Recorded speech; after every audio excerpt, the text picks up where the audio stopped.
Olá, graça e paz, irmão, da parte de nosso Senhor Jesus Cristo. Sou o pastor Luiz Carlos e quero trazer mais uma mensagem para você através do nosso canal Manancial de Vida. Um texto bastante fácil para nossa meditação. Eu tenho certeza que Deus irá falar ao seu coração. Você que não é inscrito no nosso canal, seja bem-vindo. Se inscreva no canal, bate no sininho, você não vai pagar por nada por isso. Simplesmente você vai nos ajudar a fortalecer o nosso canal e terá aí notificações de novos vídeos e mensagens para o seu coração. Nem você que é nosso inscrito, continua aí divulgando essa palavra, convidando alguém para ouvir a palavra de Deus. Abra suas Bíblias comigo no livro de Mateus, capítulo 8, que diz assim, que se intitula aí O Leproso Purificado. O versículo primeiro diz assim: Depois, e descendo ele do monte, seguiu uma grande multidão. Eis que veio um leproso e adorou, dizendo: Senhor, se quiseres, pode tornar-me limpo. E Jesus, estendendo a sua mão, tocou, dizendo: Quero ser limpo. E logo ficou purificado da lepra. Louvado seja Deus. Amados, é de conhecimento de nós todos aí esse texto bíblico, onde nós temos aí um texto bastante conhecido, bastante fácil, para nós nos entendermos a mensagem de Deus. Pois bem, nós vemos então que no ministério de Cristo, aonde o Senhor, no seu ministério terreno, ele ensinava, instruía, ele procurava fazer que as pessoas entendessem que ele era o caminho, né? Da qual ele disse ali no livro de João, capítulo 14, versículo 6, eu sou o caminho, a verdade e a vida, e ninguém vem ao Pai senão por mim. Então ali já dá uma instrução ali acerca da qual ele é o caminho. E nós vemos então ali que num belo dia ele convida os discípulos para subir aos montes e orar ao Senhor, né? Porque ele também fazia parte do ministério da oração, ele intercedia por nós, orava ao seu Pai, né? Para que ele continuasse o ministério pastoral terrestre.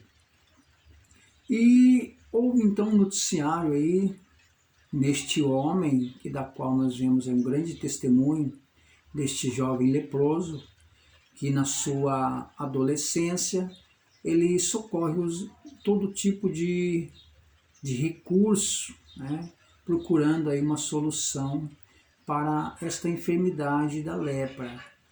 E lepra, de conhecimento de nós todos, que nesta época da vida dele não tinha muito recursos, né?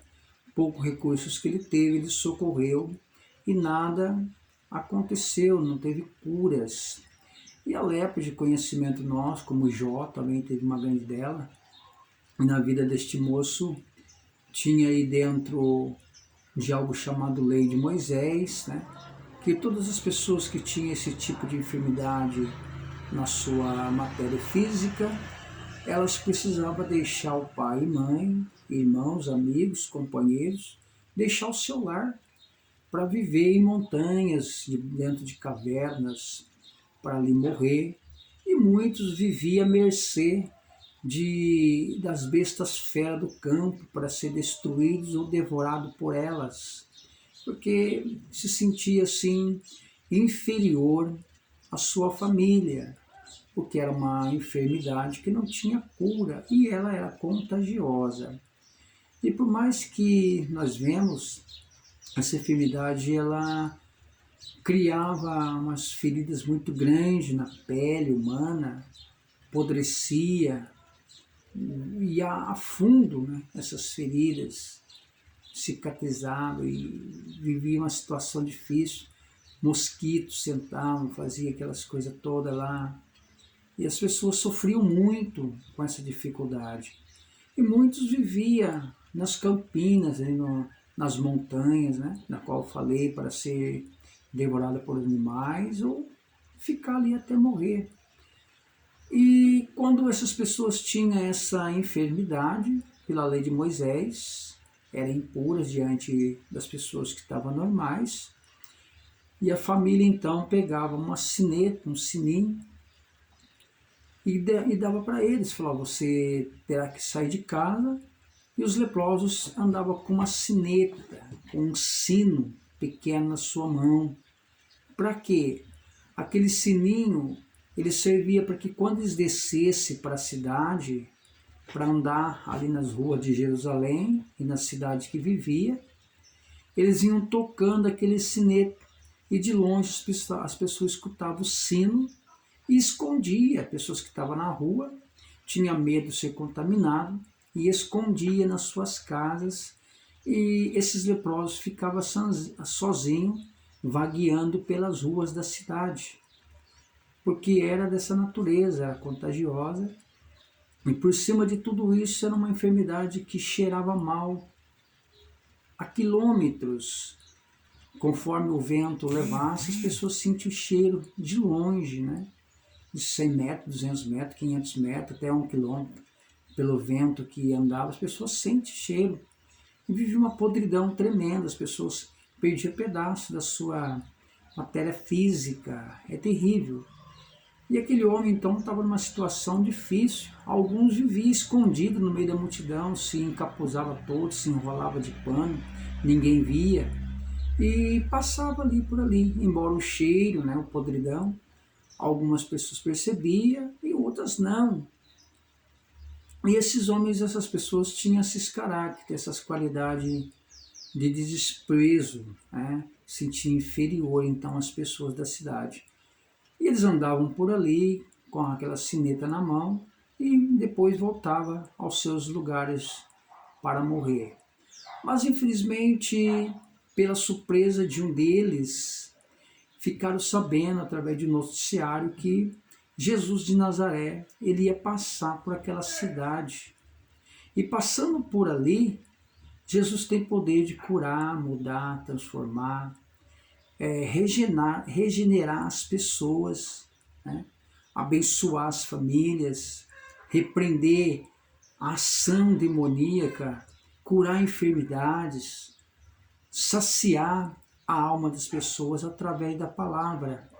Pessoas que estavam sofrendo, pessoas que estavam morrendo aos poucos, pessoas que estavam sendo humilhadas, massacradas pelo adversário.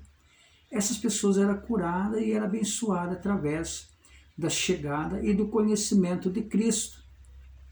Então esse homem, ele ficou sabendo que Jesus iria passar por ali, em Cafarnaum. Cafarnaum é uma cidade pequenina, bem pequenina, mais ou menos aí de uns 12 a 15 mil habitantes, bem pequenina mesmo. É como se fosse uma vila de uma cidade grande, gigante. É uma das vilas pequenas, mais ou menos de uns 12 mil habitantes. Na cidade que nós residimos aqui tem aproximadamente 15 mil habitantes, então era mais ou menos por aí, um arraial pequeno, e todo mundo conhecia todo mundo, as notícias corriam rápido. E de repente ele escutou um noticiário que Jesus iria entrar por aquela cidade e já estava por lá. Este homem então sentiu no coração crescer uma esperança. E a Bíblia fala que a esperança cria experiência, experiência cria vitórias, né? Alcançamos nossos propósitos. E pela sua surpresa, pela sua sorte ali, ele começou a acreditar, começou a crescer dentro dele uma esperança que ainda ele poderia alcançar a vitória para a sua vida. Ele disse, talvez no coração, se eu conhecer ou não conhecer Jesus, para mim é a mesma coisa. Então, eu vou crer, confiar neste homem chamado Cristo e quero ser curado por ele. Então, o primeiro passo da sua cura, da sua vitória, foi ele que deu. E assim nós, né? O primeiro passo é nosso, de alcançar aí a nossa vitória, a nossa cura, a nossa libertação, né? O primeiro passo quem tem que dar é cada um de nós, para conhecer a vontade de Deus. No livro de Tiago, a Bíblia fala, sente-se a necessidade, né? E aquele que chegar a Deus, Deus chegará até ele. Então isso não é diferente, porque no livro de Isaías 53, versículo 4, a Bíblia fala que pelas suas pisaduras fomos sarados. 53, versículo 4, Isaías, pelas suas pisaduras fomos sarados. Então o Senhor, então, ele estava pronto para servir as pessoas. E as pessoas precisavam se reconhecer que ele tinha a última palavra de libertação. Então este homem, ao ele saber que Jesus entrava em Cafarnaum, ele correu e perguntou a alguns aonde que Jesus estava. Algumas pessoas disseram, ele está lá no monte orando. Aí a Bíblia fala que ele ficou no pé do monte esperando Jesus. E quando o Senhor desce do monte com os discípulos, quero acreditar que os discípulos afugentam-se dele, porque ficou com medo de ser contaminado, mas Jesus ele não correu. Ele se aproximou daquele homem e aquele homem disse, Senhor, se tu quiseres, o Senhor pode me tornar-me limpo. Jesus olhou para ele e disse, com certeza eu quero ser limpo, né? Eu quero você limpo. Mas o que me chama mais atenção era o interesse que Jesus tinha por ele, porque dentro dele existia algo chamado alma. E o Senhor se interessou em salvar a alma dele, não pela carne, né? Porque tem muitas pessoas que é cristã e morrem enfermos. É pecado? Não. Isso faz parte da carne. A enfermidade faz parte da carne. Mas a importância que nós temos que nos cuidar é com a nossa vida espiritual, com a nossa alma, mudada por Cristo pela palavra de Deus. Então Jesus olhou para aquele homem e viu que a fé dele era suficiente para alcançar a cura. E Jesus, mais do que nunca pronto, sendo um salvador, para salvar a sua alma, o seu espírito, né? Salvar a sua alma, mudar a sua alma.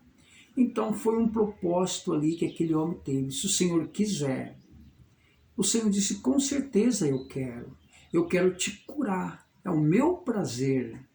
Se você se arrependeu, se você creu, se você reconheceu que eu sou o Salvador, que eu sou o Senhor da cura, você será curado, né? Então é assim a nossa vida.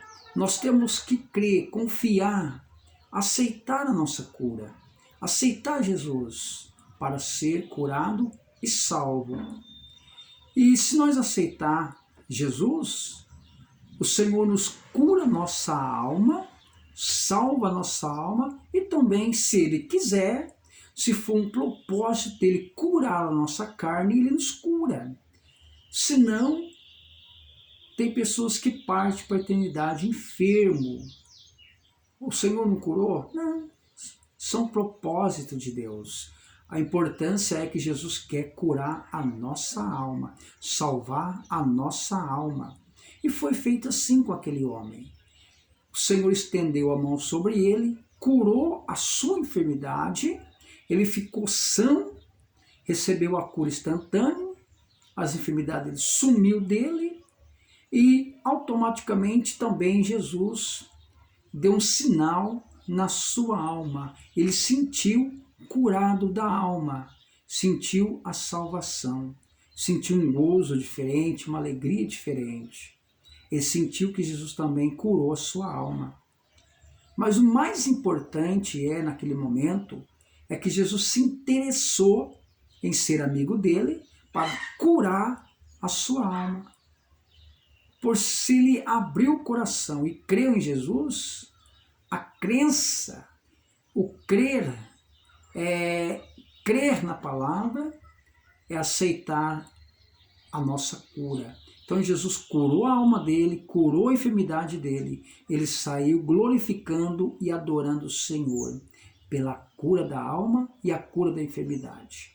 É assim conosco. Vamos acreditar que Jesus pode nos curar, pode nos salvar.